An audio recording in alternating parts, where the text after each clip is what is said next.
Maafisa wa magereza nchini Costa Rica walimkamata mshukiwa aina isiyotarajiwa wiki iliyopita, paka aliyekuwa anajaribu kuingiza dawa za kulevya gerezani kwa njia ya siri. Kwa mujibu wa video iliyochapishwa mtandaoni, maafisa wa gereza la Pocosi walimgundua paka huyo akijaribu kupenya uzio wa nyaya usiku wa Jumanne, akiwa amefungwa mgongoni takriban gramu 236 za bangi na gramu 64 za heroin.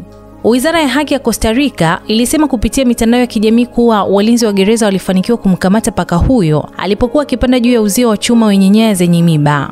Inaaminika kuwa paka huyo alitumika kama njia ya kusafirisha dawa hizo kwa wafungwa waliokuwa gerezani. Tulipokea taarifa kutoka kwa afisa aliyekuwa doria katika moja ya ngome aliyemwona paka huyo akizunguka eneo la kijani. Alitoa tahadhari mara moja, ilieleza wizara hiyo katika taarifa yake.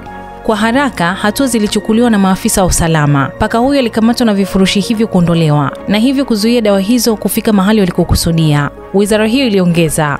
Kulingana na BBC, baada ya dawa hizo kuondolewa, paka huyo alikabidhiwa kwa huduma ya kitaifa ya afya ya wanyama kwa uchunguzi wa kiafya.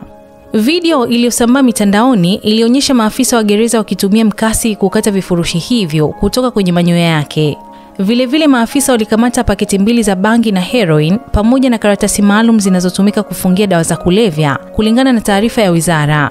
Maafisa sasa wanapitia picha za kamera za ulinzi ili kufuatilia mienendo ya paka huyo kabla hajagunduliwa, kwa lengo la kubaini ni nani aliyejihusisha na biashara hiyo na dawa hizo zilikuwa zikielekea kwa nani. Mimi ni Bahati Limo na hii ni Simulizi na Sauti.